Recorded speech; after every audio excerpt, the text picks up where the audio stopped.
పనికిరాని పాత్ర ఉంటే దాన్ని ఏం చేస్తాం మనం? చెత్తకుండీలో పడేస్తాం.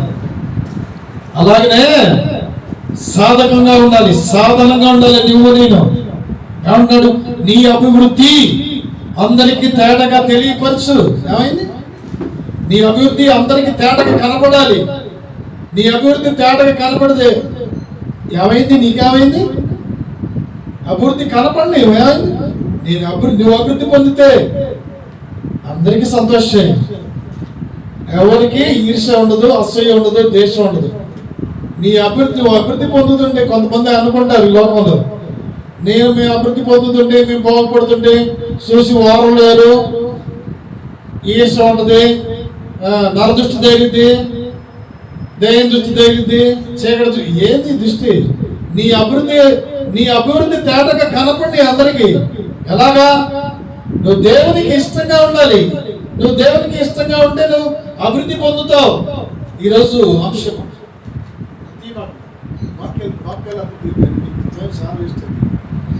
నీ అభివృద్ధి అందుకే తేటగా కనపడాలంటే నువ్వు ఏం చేయాలి తెలుసా? చదువుటలోను, హెచ్చరించడంలోను, ఉపవాసం. 8వ అధ్యాయము 7వ వచనం. ఎఫెసీ 8వ అధ్యాయం, ఎఫెసీ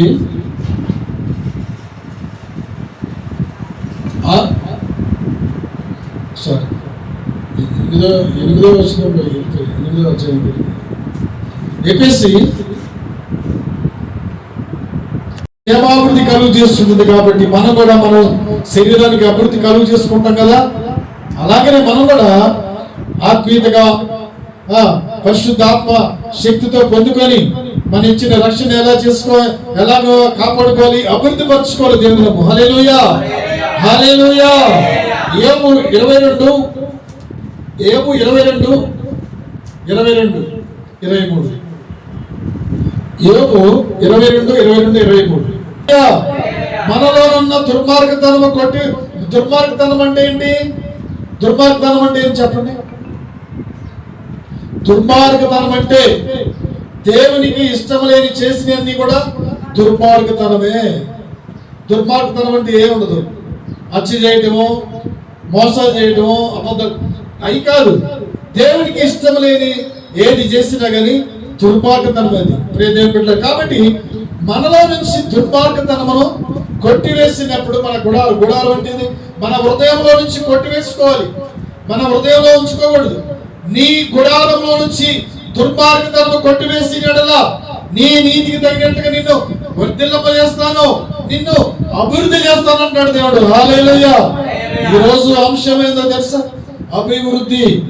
అభివృద్ధిని తేటగా అందరికి కనపడాలి. నీ అభివృద్ధి, నువ్వు భక్తిలోనూ అభివృద్ధి పొందాలి, ఆత్మీయతగా నువ్వు అభివృద్ధి పొందాలి, ప్రేమలో నువ్వు అభివృద్ధి పొందాలి, నీ శరీరానుసారంగా నువ్వు అభివృద్ధి పొందాలి. ప్రేమ దేవుని బిడ్డ, అభివృద్ధి పొందకుండా ఉంటే ఎక్కడ వేసిన గొంగలు అక్కడే ఉంటావు. నువ్వు నేను విడవబడతాం. ప్రేమ బిడ్డ, అభివృద్ధి పొందాలి. హల్లెలూయా. చదువుదాం ఇంకో వాక్యం చివరగా. 1 కొరింథీ 3వ అధ్యాయము 6-7 చివరగా. దేవుడు ఏంది? దేవుడు వృద్ధి చేస్తాడు. దేవుడు వృద్ధి చేయాలి. కానీ మనం ఒక విత్తనం తీసుకొని మనం ఏం చేస్తాం? భూమిలో నాటుతాం. నేను చెట్టు వేసాగా, అది చూడు ఎంత వృద్ధి పెరిగింది, చూడు ఎలాగ పండ్లు కాసినాయి అనుకుని మనం మాట్లాడతాం, తెలియలేని మాటలు. అది కాదు. దేవుడు మనము నాటాము. అపోల్లో ఎవరు?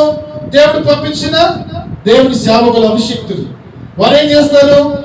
దినము ఏం చేస్తారండి? వాక్యమే నీరు. వాక్యాన్ని ప్రకటిస్తారు. ఆ వాక్యాన్ని నీ హృదయంలో ప్రవహింప చేసుకోవాలి. నా హృదయంలో ప్రియబిడ్డ, అప్పుడు నీవు ఎలాగ ఉంటావు తెలుసా? నువ్వు నాటబడి వృద్ధి పొందుతావు. వృద్ధి పొందించేది ఎవరు? దేవుడు. నీళ్లు పోసింది ఎవరు? అపోలో. కాబట్టి నువ్వు వృద్ధి పొందాలి. నీవు వృద్ధి పొందాలి, ఫలించాలి, అభివృద్ధి పొందాలి. వృద్ధి పొందకపోతే ఏమైపోతుంది? మనం ఎండిపోతాం. ఎప్పుడు ఎండిని చెట్లాగా ఉంటావు. ఎండిన చెట్లు నీరు ఉంటుందా సహోదరులారా? నీరు ఉంటుందమ్మా? ఎండిన దాంట్లో నీరు ఉండదు. ఎండిన దాంట్లో నీరు ఉండదు. పచ్చి దాంట్లో నీరు ఉంటుంది. అందుకని దేవుణ్ణి కూడా ఎండిన మానికి ఎలా చేశారే పచ్చి మానికి ఎలా చేస్తారన్న. చూడండి, దేవుడు అంత రక్తసిక్తంగా మారాడు యేసు ప్రభు. తెలుసా, ఆయన శిలువలో నలిగి వేలాడాడు. ఎన్ని గంటలు తెలుసా? 17 గంటలు వేలాడాడు. 5,400 పైన గాయాలు ఒళ్ళంతా. ఒక్క వీపు మీదే ఉన్నాయి 500 గాయాలు. ఒక్క వీపు మీదే 500 పైన గాయాలు ఉన్నాయి. ప్రియబిడ్డ, 12 యెరూషలేములో రోమన్ సామ్రాజ్యంలో ఏముండే తెలుసండి? ముళ్ళు ఉన్నాయి. ఆ ముళ్ళు ఒక్కోటి 5 అంగుళాలు ఉన్నాయంటండి. 5 అంగుళాలు ముళ్ళు అంట. ఇదివరకు మన తుమ్మ ముళ్ళు చూస్తామా? తుమ్మ ముళ్ళు ఎంత ఉన్నాయండి? ఇప్పుడు లేవు. ఇప్పుడు లేవు. అలాంటి కన్నా 5 అంగుళాలు ముళ్ళు ఉన్నాయంట. అవి 17 ముళ్ళు తలలో దిగిపోయినాయంట. 17 ముళ్ళు 17 చోట్ల దిగిపోయినాయంట. ఇట్లా గది గట్టి గది. అదే రోమన్ సామ్రాజ్య సైనికులు కర్కశులు. మనమైతే తట్టుకోలేస్తామా? ప్రియా దేవుని బిడ్డలారా, దేవుని చేసిన త్యాగము జ్ఞాపకం చేసుకోవాలి. ఎన్నెనం ఇరగాలి మనసు, హృదయం మెత్తగా మారాలి. హృదయం కట్టిపరుచుకున్నావు. నువ్వు కీడులో పడిపోతున్నట్టు. నిన్ను కీడు ఎందుకు తప్పిస్తున్నాడో తెలుసా? దేవుని యొక్క అపోల యొక్క ప్రార్థన నీకు చాటు చేస్తున్నాడు. హల్లెలూయా, హల్లెలూయా, హల్లెలూయా, హల్లెలూయా. చదువుతాం. ఎందుకని? అభివృద్ధి, నీ కుటుంబానికి అభివృద్ధి అవసరం. ప్రియబిడ్డ, నీకు, నీ కుటుంబానికి, నీ పిల్లలకి అభివృద్ధి ఉండాలి. అందరికి తేడాపరచాలి.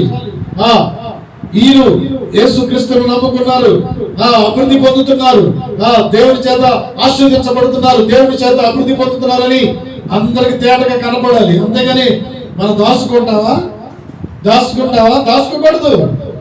నీ అభివృద్ధి, నీ భక్తి అందరికి తేటగా కనపడాలి. కొంచెం చాటం, మంచం చాటం, గోడ చాటం మనం అసలు ఎప్పుడు కూడా దాన్ని పెట్టకూడదు. మన అభివృద్ధి ఎలా ఉండాలి తెలుసా? ధైర్యం ఉండాలి. సిగ్గుపడాలని పని ఏంటి? సిగ్గుపడాల్సిన పని లేదు. నా గురించి, నా మాటల గురించి ఎవరైతే సిగ్గుపడతాడో, నేను దేవుని రాకుండా నేను వారి గురించి సిగ్గుపడతాను అంటాడు. సిగ్గుపడాల్సిన పని చేయట్లేదు కదా.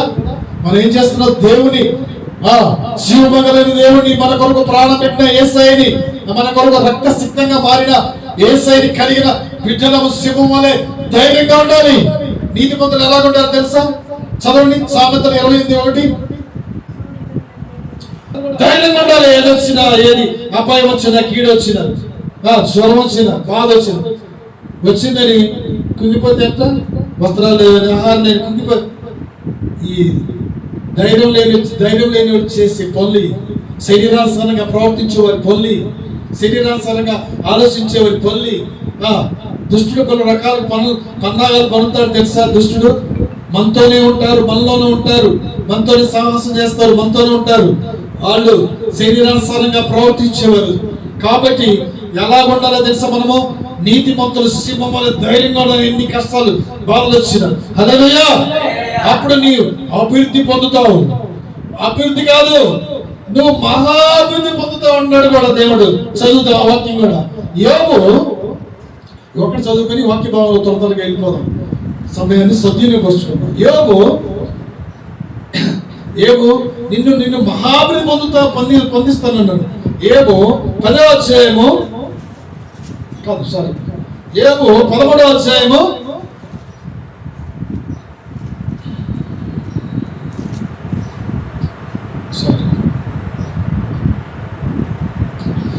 13వ నీవు మహాభివృద్ధి పొందుతావు. ఎప్పుడే మహాభివృద్ధి పొందుతారమ్మా? మన గుడారంలో నుంచి, మన హృదయంలో నుంచి దుర్మార్గతను కొట్టివేసుకోవాలి. అప్పుడు నీవు, నీ పిల్లలు అభివృద్ధి పొందుతావు. అభివృద్ధి పొందకపోవడానికి కారణం ఏంటో తెలుసా? మనలో, నీలో, నాలో ఉన్న లోపాలే. అభివృద్ధి పొందకపోతే దేవునిలో మనం బాప్తిజం తీసుకొని ఏదో గొప్ప దేవుని కలిగి జీవము కలిగిన దేవుని మనం ఇన్ని సంవత్సరాలు మనం వస్తున్నామే, అభివృద్ధి పొందలేకపోవడం, మరుగుచ్చుతనంగా ఉండడం కారణం తెలుసా? భక్తిహీనత, రక్తహీనత, శక్తిహీనత. ఎన్ని హీనతలు ఉన్నప్పుడు మనం అభివృద్ధి పొందలేం. కాబట్టి మనం ఏం చేయాలి తెలుసా? నువ్వు మహా అభివృద్ధి పొందాలంటే నీ గుడారంలో నుంచి దుర్మార్గతను కొట్టివేసుకో. గుడారం అంటే మనం గృహం కావచ్చు, మన హృదయం కావచ్చు. మన గుడారంలో నుంచి దుర్మార్గతను తీసివేసుకోవాలి. హృదయం కఠినమైనది తొలగించుకోవాలి. హృదయం కఠినపరచుకుంటే కీడులో పడిపోతావు. జాగ్రత్త. దేవుడు తన దోషం ద్వారా హెచ్చరింపజేస్తున్నాడు. ప్రియ దేవుడు బిడ్డలారా, నాకు మన తలంపు ఇస్తే నేను అది చెప్పలేదు, అది స్పష్టంగా జరిగిపోయింది. చెప్పకూడదు, పేరు వద్దు. నాకు ఇచ్చాడు దేవుడు చెప్పమని చెప్పినా నేను పోలా. బిడ్డ, హృదయం కఠినపరచుకో. కీడు రాకముందే, అపాయము రాకముందే, అవమానాలు రాకముందే, నిందలు రాకముందే పాపాన్ని విడిచిపెట్టు. దుర్మార్గతను విడిచిపెడితే నీకు క్షేమము, నువ్వు వర్ధిల్లగలుగుతావు, నువ్వు మహా అభివృద్ధి పొందుతావు. హల్లెలూయా, హల్లెలూయా. వాక్య భాగాలు వెళ్దాం. 17వ అధ్యాయము 1వ వచనం.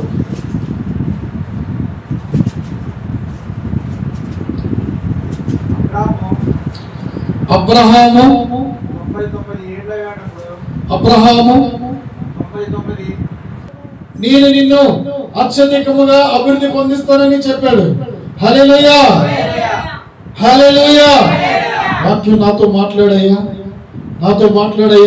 నీ దాసుని బలపరిచి, ఏడుదాత్మ నింపి మమ్మల్ని బలపరిచయ్యా, మమ్మల్ని సరిచేయని పరిశుద్ధాత్మ ప్రేమ. సంవత్సరాలప్పుడు దేవుడు మాట్లాడుతున్నాడు. ప్రేమిట వయసు అప్పుడు మాట్లాడా? 40 సంవత్సరాలప్పుడు మాట్లాడా? మాట్లాడలా. ఎప్పుడు మాట్లాడుతున్నాడు? 99 సంవత్సరాలప్పుడు అబ్రహాంతో మాట్లాడుతున్నాడు.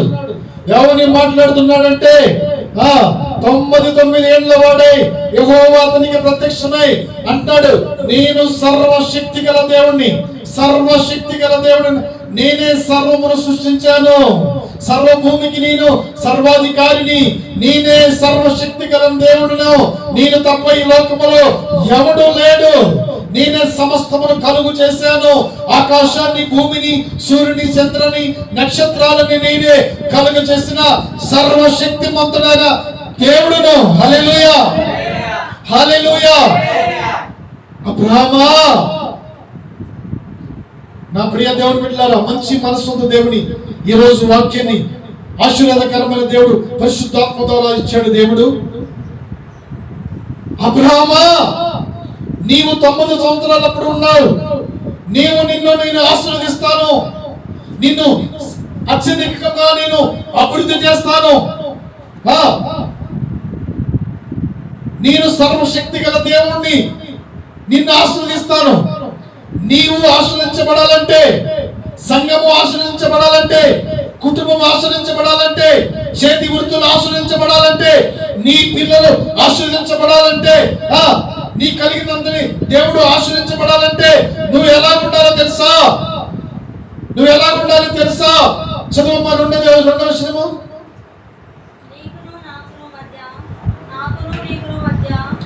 సర్వశక్తి గల దేవుడిని కదా, నిందారహితుడిగా ఉండాలి.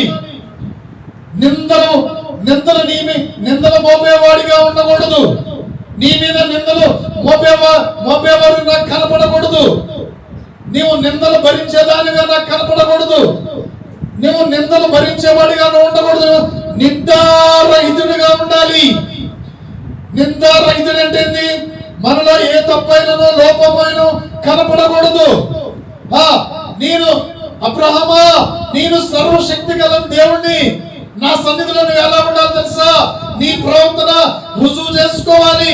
నీ ప్రవర్తన నువ్వు బ్రతుకు దినములన్నీ, వారము బ్రతుకు దినములన్నీ, సంవత్సరం బ్రతుకు దినములన్నీ నా సన్నిధిలో నీ యొక్క ప్రవర్తన ఎలా ఉండాలో తెలుసా?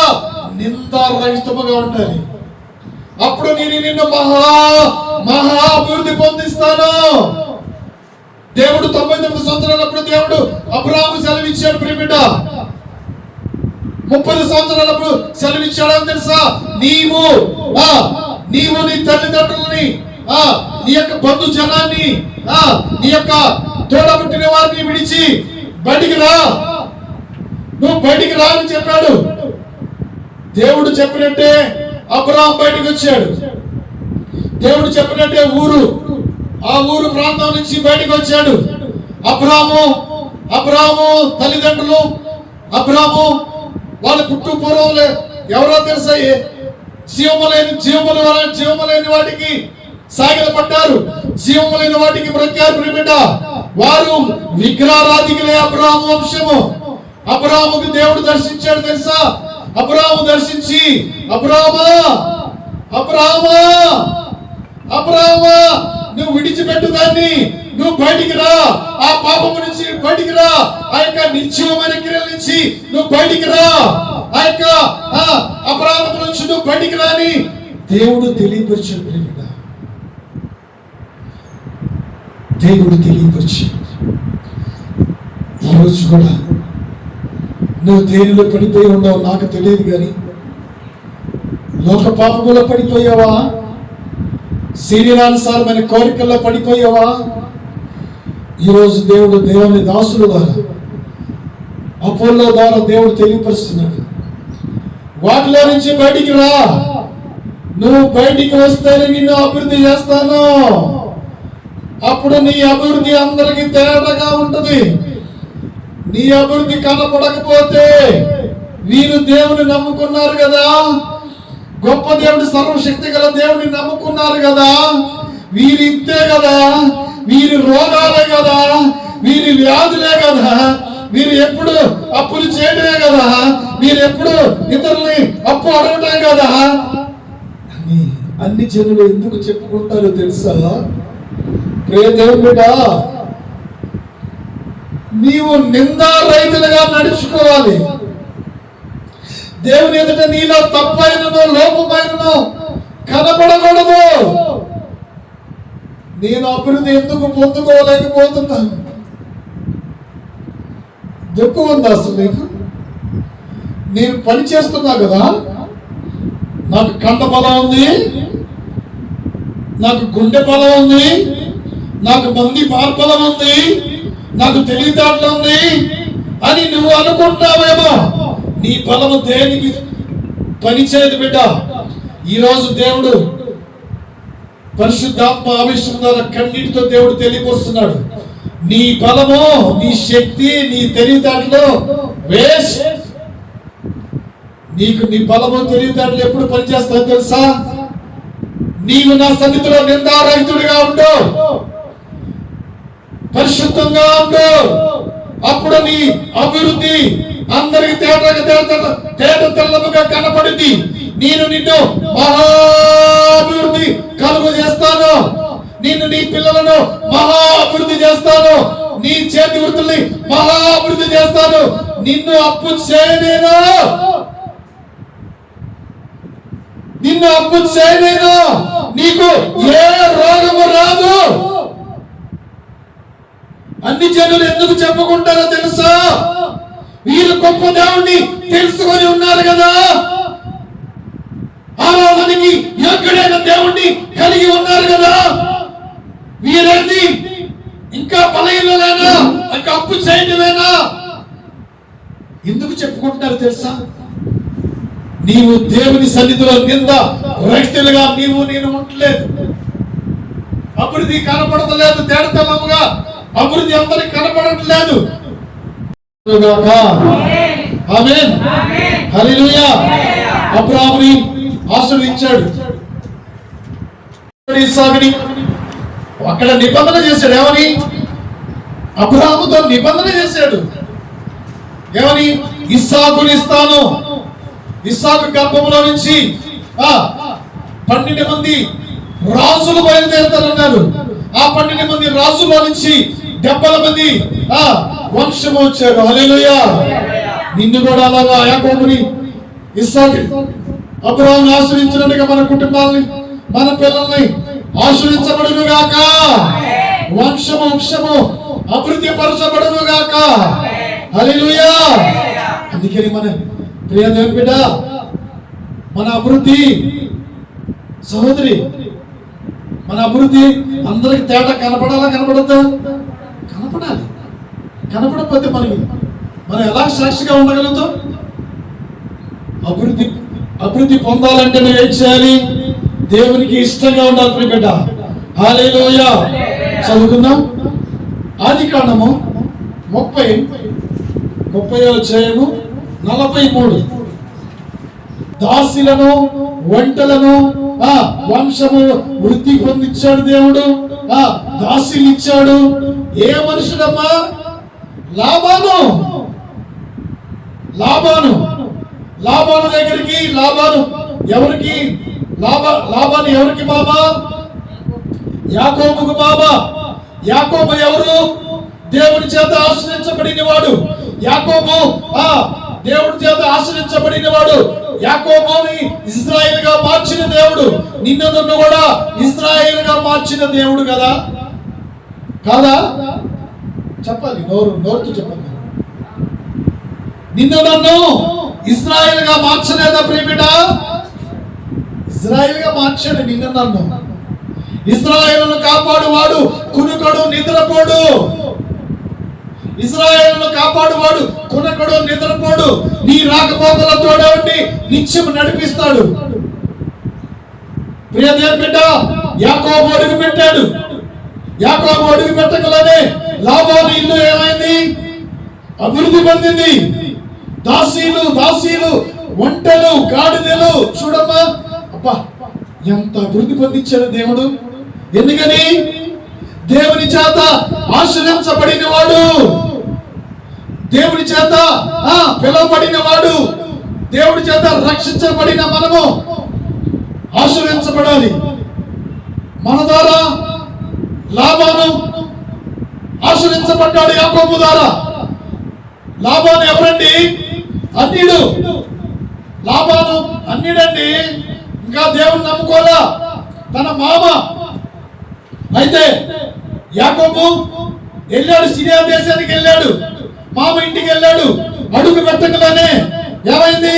ఆ ఇల్లంతా కూడా ఆశీర్వాదముగా మయమైపోయింది. హల్లెలూయా. మనం అడుగు పెట్టినప్పుడు కూడా ఏ ఇంట్లో అడుగు పెట్టా ఆ ఇల్లు ఆశ్రయించబడును గాక.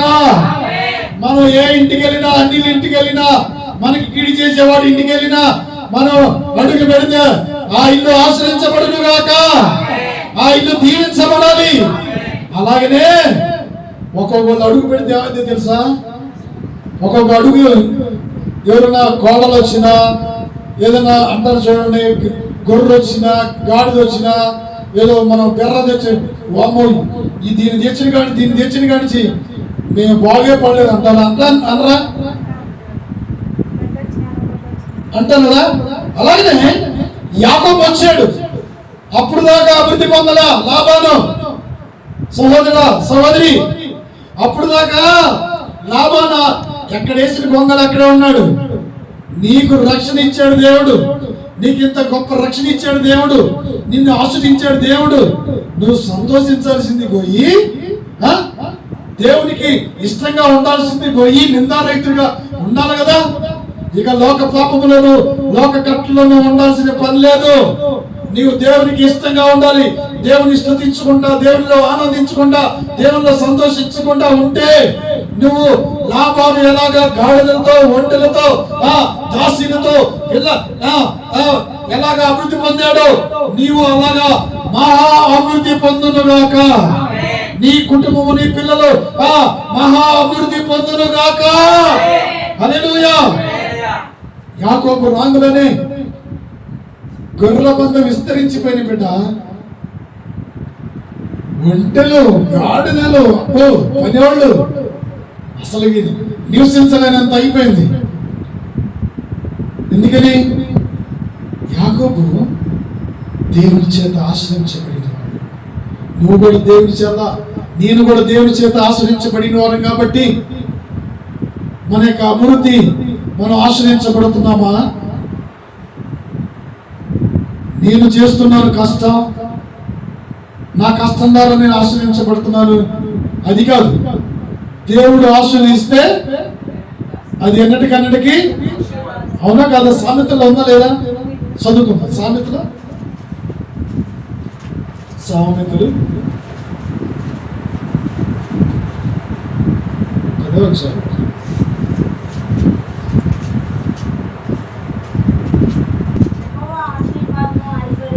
యెహోవా ఆశీర్వాదము ఐశ్వర్యమిచ్చును, నరుల కష్టము చేత ఆశీర్వాదం ఎక్కువ కాదు. ఎవరి కష్టం చేత అండి?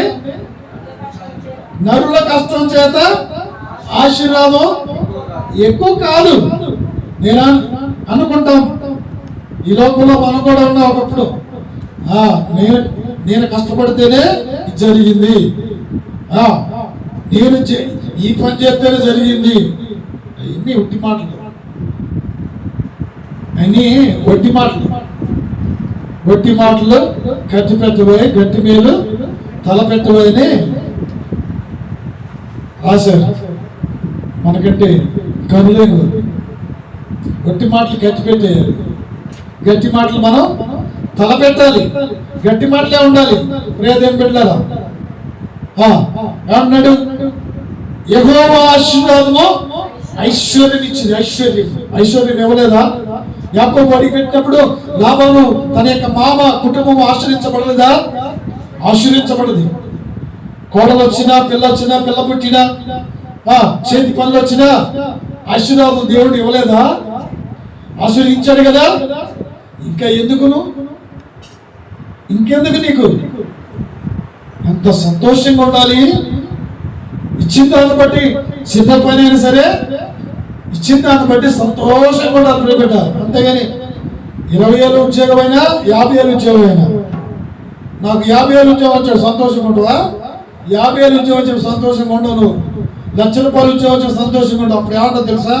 నాకు బిజీ కిందకి పైకి అంటే బిజీ అంటుంది. అప్పుడు దేవుడిని స్తుతించడానికి కూడా రావు. ఇప్పుడు నీకు ఈ చిన్న ఉద్యోగం ఎందుకు ఇచ్చాడో తెలిసి నిన్ను ఆశ్రయించి దేవుడు ఎందుకు ఇచ్చాడో తెలుసా?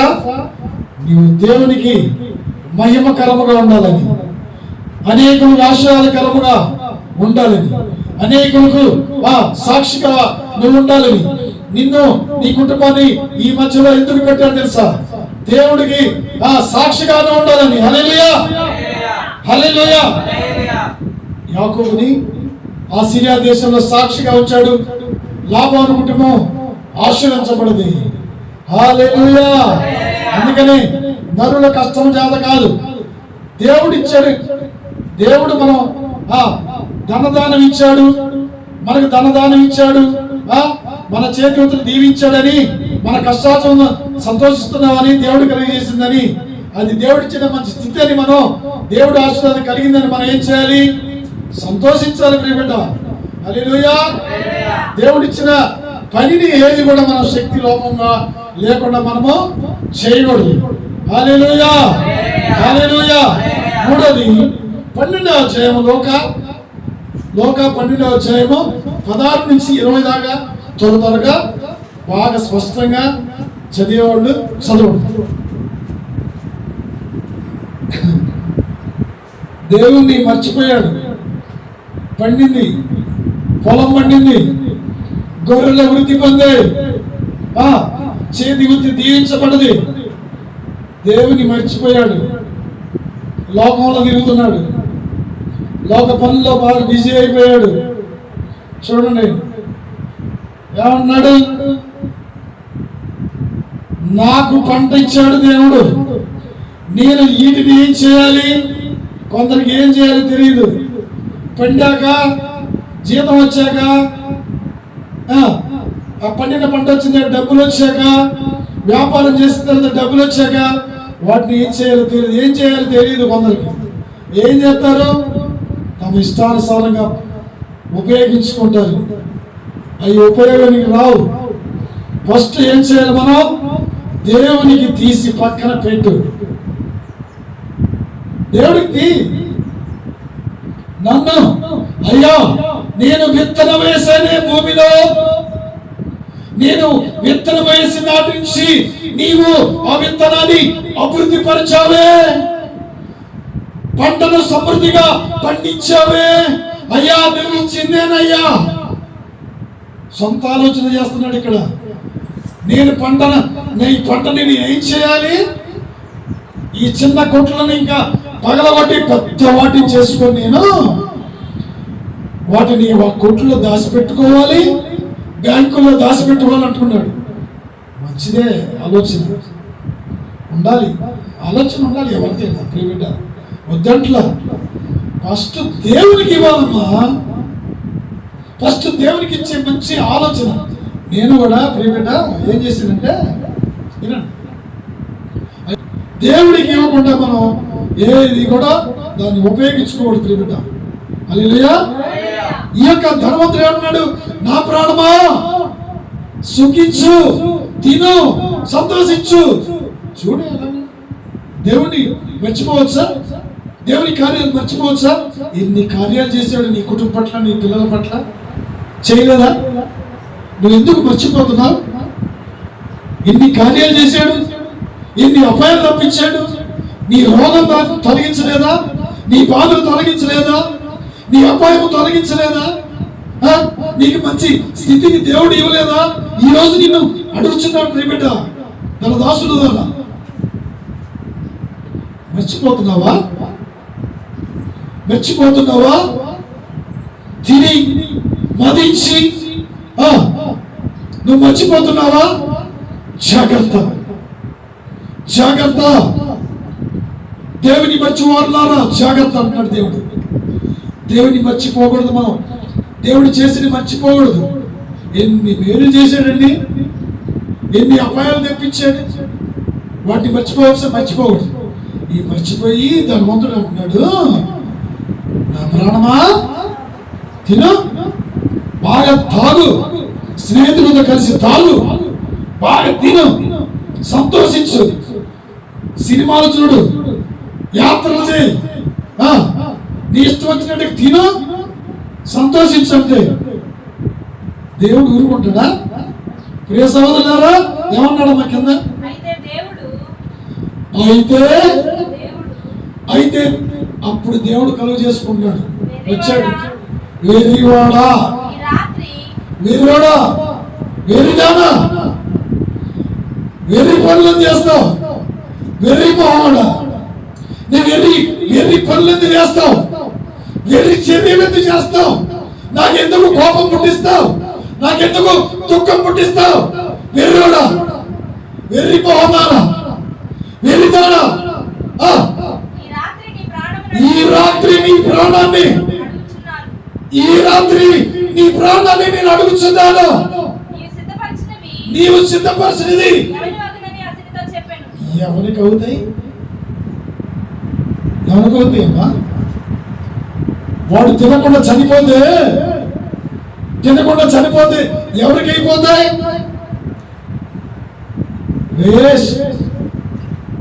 చిన్న పని ఇచ్చాడు కదా, ఆ పనిలో నువ్వు నమ్మకంగా ఉండవు. ఇదేనా వాడు పెద్ద పని చేస్తున్నాడుగా, వాడు లక్షలు సంపాదిస్తున్నాడుగా, లక్షలు సంపాదించేవాడికి లక్షలు సంపాదించినే ఉంటుంది వాడికి బాధలు. నీకు 20,000 25,000 సంపాదించ నీకు సంతోషంగా ఆనందంగా నీకుండే బాధలు నీకుంటాయి. వద్దు, ఆలోచన వద్దు. నీకు ఏదైతే ఇచ్చాడో దేవుడు, వాటి యందు నిన్నేమన్నాడు? సంతృప్తి కలిగి జీవించమన్నాడు. నేను దానిలో సంతృప్తి కలిగి జీవించి బిడ్డలారా, దేవుని రక్తంలో కడగబడిన దేవుని సొంతైన బిడ్డలారా, సంతృప్తి లేకపోతే నీకు అసంతృప్తి వచ్చింది, భర్త మీద ద్వేషం వచ్చింది, పిల్లల మీద, అసలు నీ జీవితం మీదే అసంతృప్తి వచ్చింది. అసలు ఈ బ్రతికేదా ఇదేందని సైతాన్ గాడి నిన్ను చివరికి ఎక్కడికి నెట్టకెళ్తాడో తెలుసా? మరణంలోనికి నెట్టకెళ్తాడు. జాగ్రత్త. హల్లెలూయా. అసంతృప్తి వద్దు, సంతృప్తి కలిగి జీవించు. దేవునికి కోపం పుట్టించొద్దు, దేవుని దాసునికి కోపం పుట్టించొద్దు. ప్రియబిడ్డ, నీవు సంతృప్తి కలిగి ఉన్నప్పుడు నీ కుటుంబము మహా అభివృద్ధి పొందించబడునుగాక. హల్లెలూయా, హల్లెలూయా, హల్లెలూయా అన్నాడు. అరే వెర్రివాడా, వెర్రివాడా, నీ ప్రాణాన్ని నాకు కావాలి. నువ్వు సంపాదించుకున్న వెండి బంగారం, నువ్వు సంపాదించుకున్న అబద్ధాలాడి, నువ్వు సంపాదించి మోసం చేసి, నువ్వు సంపాదించి అధిక వడ్డీ ఇచ్చి సంపాదించుకున్నావు. అది నీకు ఆశీర్వాదం కాదని, నీకు ఆశీర్వాదం కాదు. నీ పిల్లలకు, నీ కుటుంబానికి అది ఆశీర్వాదం కాదు. నువ్వు రోగాల భయమే, నీ కష్టాలు భయమే, నీకెప్పుడు భయమే. నీ కష్టాలు తీరవు. ఎందుకని? అధిక వడ్డీ, మోసము, దగ, వెర్రివాడ, వెర్రి మొహందానా, నీ ప్రాణాన్ని నేను ఈ రోజు అడుగుతున్నాను. నువ్వు సంపాదించి ఎవరికి చెందుతాయి? వద్దు. కష్టపడి పని చేసుకో. కష్టపడి పని చేసుకొని నీ కలిగిన దాంట్లో సంతృప్తి కలిగి జీవించడమే దేవుడిచ్చిన బహుమానము. హల్లెలూయా, హల్లెలూయా. అన్న వస్త్రాలు సంపాదించుకొని దేవుడు నిన్ను ఆశీర్వదించిన కొలది దేవుడిచ్చిన బహుమానాన్ని నువ్వు కాపాడుకో. హల్లెలూయా, హల్లెలూయా, హల్లెలూయా, హల్లెలూయా. చివరిగా చదువుకొని ఎఫెసీ 4:16. చివరిగా ఎఫెసీ 4:16. ఆయన శిరస్సు అయి ఉన్నాడు. ఆయన నుండి సర్వ ఎలాగా అతకబడది? కీలు. మనలో మన ఎముకల్లో కూర్చుంటుంది. కీలు ఎక్కడ పూసారండి? ఫస్ట్ కీలు. నోవాహు వాడ కీలు పూసారు. అది అతకబడిన తర్వాత తీపడతా బయటికి వాళ్ళు వచ్చి, అయ్యా నోవాహు నోవాహు నోవా అని కొట్టినప్పుడు దేవుడు కీలు పూసాడు, ఇంకా రాదురా నాయన, సావండి, మీకు చావండి అని. చచ్చిపోలేదు అంతమంది జలప్రాణంలో చనిపోయారు. ఇక్కడ ప్రియ దేవుని బిడ్డలారా, దేవుడు మనకి అవయవ నిర్మాణం ఇచ్చాడు. దేహంలో కీలు లోన మనకి ఎముకల్లో కూర్చుంటుంది. ఆ గుచ్చు ద్వారా మనకి పదములో క్షేమాభివృద్ధిని ఇస్తున్నాడు దేవుడు. అంతే కదా? నేను ఆహారం తింటున్నా కదా, మాంసం తింటున్నా కదా, బిల్లలు మింగుతున్నా కదా శక్తి రావడానికి అని నువ్వు అనుకోవద్దు. నీకు కీలు ఇస్తాడు దేవుడు. నీకు ఆ బలమును శక్తిని ఎలాగిస్తాడో తెలుసా? ఆయన ప్రేమ ద్వారా నీకు అది ఇస్తాడు, అభివృద్ధి పరుస్తాడు. అందుకని ఏమన్నాడు? మీరు ప్రేమ ద్వారా మీ అవయాలు దేవునికి మహిమార్థంగా వాడబడాలి. మీ అవయాలు ప్రేమ ద్వారా మీకు ఆరోగ్యం వచ్చింది. అదే కీలు. ప్రేమే కీలు. నీలో ప్రేమ ఉన్నప్పుడు నీ దేహానికి ఆరోగ్యము, నీలో ప్రేమ ఉన్నప్పుడు నీ దేహానికి ఆరోగ్యము, సంతోషము దేవుడిస్తాడు. ప్రియబిడ్డ, అదే నీకు క్షేమాభివృద్ధి. హల్లెలూయా, హల్లెలూయా. నువ్వు ప్రేమ కలిగి నడుచుకోవడమే క్షేమాభివృద్ధి. నీ దేహంలోని అవయవాల ద్వారా దేవుని మయంపరచాలంటే నువ్వేం చేయాలి? నువ్వు ప్రేమ కలిగి నడుచుకున్నప్పుడే నీకు క్షేమాభివృద్ధి, నీకు ఆరోగ్యము, నీకు క్షేమము, నీకు ఆరోగ్యము. ఎందుకు ఇస్తున్నాడో తెలుసా? నువ్వు ప్రేమ ద్వారా అతుకుబడి పెంపాలని, నువ్వు ప్రేమలో అభివృద్ధి పొందాలి. హల్లెలూయా, హల్లెలూయా. కాబట్టి మనము క్షేమాభివృద్ధి కలిగి ఉండాలి. ఏం చేయాలండి? మన అవయవాలతో దేవుని మహిమపరచబడాలి. హల్లెలూయా. చివరిగా వాక్యం చదువుకొని ఊహించుకుందాం. తీతుకు రాసిన పత్రిక 2:13. తీతుకు రాసిన పత్రిక. స్వస్థ బుద్ధి ఉండాలి. స్వస్థ అంటే నాకు ఆరోగ్యం స్వస్థ కలిగిందండి అంట కదా. స్వస్థ బుద్ధి, మంచి బుద్ధితోనూ నీతి. నీతి అంటే ఏందమ్మా? విశ్వాసం కలిగి ఉండాలి దేవుని యందు. నీతితోనూ భక్తి.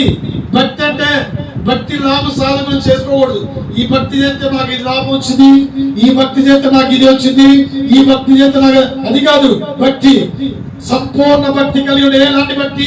నీ పూర్ణ హృదయంతోను, నీ పూర్ణ ఆత్మతోను, నీ పూర్ణ మనసుతోను నిన్ను దేవుణ్ణి ఆరాధిస్తే నీ భక్తి నీకు ధైర్యం పుట్టించింది. అప్పుడు నిన్ను ఆశీర్వదిస్తాడు, దీవిస్తాడు. ఆ భక్తితోను బ్రతుకుచుండవలెనని మనకు బోధించుచున్నది. హల్లెలూయా. ఇప్పుడు బోధ అంతా ఏం చెప్పానమ్మా? అభివృద్ధి పొందాలని కదా బోధ. నువ్వు అభివృద్ధి పొందాలంటే ఈ బోధన వినాలి. నువ్వు ఇది ఎలా ఉండాలి, ఈ లోకంలో ఎలా నడుచుకోవాలి. ఈ లోకంలో ప్రియ దేవుని బిడ్డలారా, మనమందరం ఎలా నడుచుకోవాలి తెలుసా?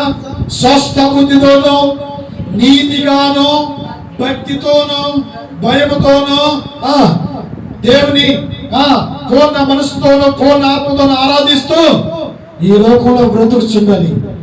ఈ బోధలో శిక్షణలో పెరిగితే నీవు ఎలా ఉండో తెలుసా? ఆరోగ్యవంతురాలుగా ఉంటావు, ఆరోగ్యవంతుడిగా ఉంటావు, నీ పిల్లలు ఆరోగ్యంగా ఉంటుంది. ఇదే ఈత బోధ. ఈ బోధన తేక వేరొక బోధ తెచ్చి వారి మాట్లాడినదో అలాంటి వారిని నీ కుటుంబంలో రావద్దు, నీ కుటుంబంలో చేర్చుకోవద్దు. వారికి నమస్కారం కూడా పెట్టొద్దు అంటుంది వాక్యం, నా మాట కాదు. ప్రియబిడ్డ, ఉందా లేదమ్మా వాక్యం? వాళ్ళని చేర్చుకోదు. ఇత బోధ అంటే ఏంది ప్రియ సహోదరి?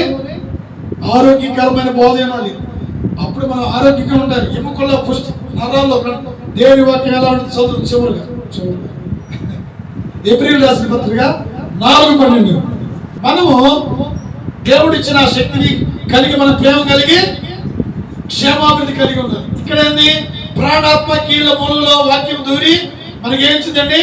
శక్తినిచ్చింది, బలమనిచ్చింది, సంతోషం ఇచ్చింది, ఆరోగ్యం ఇచ్చింది. ప్రియబిడ్డ, ఇదే బోధ, ఇదే హితవాక్యం, ఇదే నీకు ఆరోగ్యకరమైన ఆహారం. నేనిచ్చే ఆహారం తినవాడు మరలా ఎన్నడు ఆకలి కొనడు. హల్లెలూయా! దేవుడు ఎంత మంచి దేవుడు అండి.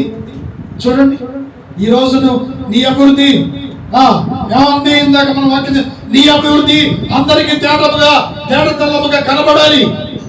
అందరికి కనబడాలి. అందరికి కనబడితే తప్పే ఉంది? నువ్వు అభివృద్ధి పొంది అందరికి సంతోషమే కదా. నువ్వు మంచి పని చేసుకుంటే అందరికి సంతోషం. నువ్వు పని చేసుకుంటే ఏడుతాడు. ఎవడికి పని ఏడుతావమ్మా? సదరే ఇంకా వాళ్ళు మంచిగా ఉండాలయ్యా, వాళ్ళు అభివృద్ధి పొందాలని మనం కోరుకుంటాం. వాళ్ళ పిల్లలు మంచి చదువుకోవాలని కోరుకుంటాం. వారికి మంచి గర్భవరాలను కావాలి కోరుకుంటాం. అవునా కదా? అవునా? మా పని చేసుకుంటే మా మీద కాళ్ళు ఉన్నాయి. మేము హల్లెలూయా, హల్లెలూయా. అబ్రాహాము ఆశ్రయించబడ్డాడు. అబ్రాహాము ఆశ్రయించబడ్డాడు, లాబాను ఆశ్రయించబడ్డాడు. ఏంటి? నీవు నేను ఆశ్రయించబడాలి. అభివృద్ధి పొందాలంటే నీ అభివృద్ధి ఎలా ఉండాలమ్మా? నీవు భక్తితోనూ, నువ్వు భక్తిలో అభివృద్ధి పొందాలి. నీతిగా న్యాయంగా నడుచుకోవాలి. దేవుని యందు భయభక్తులు కలిగి నువ్వు నడుచుకోవాలి. ఈ లోకంలో నువ్వు సాక్షులుగా బ్రతకాలి. అదే దేవుని నిన్ను కోరుకుంటున్నారు. అందుకని అన్నాడు, నిన్ను నేను మహా అభివృద్ధి పొందిస్తానన్నాడు. అబ్రాహామును మహా అభివృద్ధి పొందించాడు, లాబాను మహా అభివృద్ధి పొందించాడు. నిన్ను నన్ను కూడా మహా అభివృద్ధి పొందించే దేవుడు మన మధ్యలో ఉన్నాడు. కాబట్టి మనం ఏం చేయాలి? మన గుడారంలో ఉన్న దుర్మార్గతను కొట్టివేసిన ఎడల, ఇందాక మనం వాక్యం చదువుకున్నాం కదా, ఏబులు, నువ్వు మహా అభివృద్ధి పొందాలంటే ఏం చేయాలి? మనలో ఉన్న, మన గుడారాల్లో ఉన్న దుర్మార్గతను కొట్టివేసుకోవాలి. వ్యర్థమైన వాటిని విడిచిపెట్టాలి. అప్పుడు నీ కుటుంబము, నీ పిల్లలు, నీ చేతి వృత్తులు మహా అభివృద్ధి, దేవుడు మహా అభివృద్ధి పరచబడును గాక. నీ కుటుంబము అభివృద్ధి పరచబడును గాక. నీ పిల్లల అభివృద్ధి పరచబడును గాక. నీ చేతి వృత్తులు అభివృద్ధి పరచబడును గాక. నీ గర్భఫలము అభివృద్ధి పరచబడును గాక. హల్లెలూయా.